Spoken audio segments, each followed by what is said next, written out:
2022 motto G P world champion എന്ന് പറയുന്നത് Ducati റൈഡറായിട്ടുള്ള pekoe ബഗാനയാണ്. വളരെയധികം ടൈറ്റ് ആയിട്ടുള്ള ഒരു ഡ്രാമാറ്റിക് കോമ്പറ്റീഷൻ ആയിരുന്നു. ഒന്നെങ്കിൽ പെക്കോ ബഗാനിയ ഫ്രം ഡുക്കാറ്റി അല്ലെങ്കിൽ Fabio Quartararo from Yamaha. At last Pecco Bagnaia തന്നെ വിൻ ചെയ്തു. ഫാബിയോൻ്റെ കാര്യം നോക്കുകയാണെന്നുണ്ടെങ്കിൽ നന്നായി തന്നെ ട്രൈ ചെയ്തിട്ടുണ്ട്. പക്ഷേ യമഹയുടെ വൈസിഡർ യമോണിൻ്റെ പെർഫോമൻസ് പോരാ, വിചാരിച്ചത്ര പെർഫോമൻസ് കിട്ടുന്നില്ല എന്നുള്ളത് വളരെയധികം നാളുകളായിട്ട് പല ആളുകളും പറയുന്നതാണ്. അറ്റ് ലാസ്റ്റ് എന്തോ ഭാഗ്യക്കേടിന് ഫാബിയോനെ ഈ ഒരു സമയത്ത് തന്നെ ഈ ഒരു വളരെയധികം ടൈറ്റ് ആയിട്ടുള്ള മൊമെൻറ്റിൽ തന്നെ അത്ര നന്നായിട്ട് പെർഫോം ചെയ്യാനാണ് സാധിച്ചില്ല. അതുകൊണ്ട് മാത്രം അദ്ദേഹത്തിന് ചാമ്പ്യൻഷിപ്പ് നഷ്ടപ്പെട്ടു. ഇനി പെക്കോ ബഗാനിയുടെ കാര്യം നോക്കുകയാണെന്നുണ്ടെങ്കിൽ 13 വർഷത്തിന് ശേഷമാണ് ഒരു പ്രീമിയർ ക്ലാസ് അല്ലെങ്കിൽ മോട്ടോ ജി പി കാറ്റഗറിയിൽ ഒരു ഇറ്റാലിയൻ വിൻ ചെയ്യുന്നത്.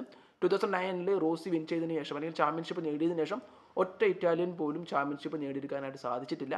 ഇനി ഇതിൻ്റെ മാസ്റ്റർ മൈൻഡ് അല്ലെങ്കിൽ ലെജൻഡ് എന്ന് പറയുന്നത് വാലന്റീനോ റോസി തന്നെയാണ്. വാലന്റീനോ റോസിയുടെ റേസിംഗ് സ്കൂളായിട്ടുള്ള VR46 റേസിംഗ് അക്കാദമിയുടെ ഒരു സ്റ്റുഡൻ്റാണ് പെക്കോ ബഗാനിയ. അതുപോലെ തന്നെ പെക്കോ ബഗാനി എന്ന് പറയുന്നത് ഒരു ഇറ്റാലിയൻ റൈഡറാണ്.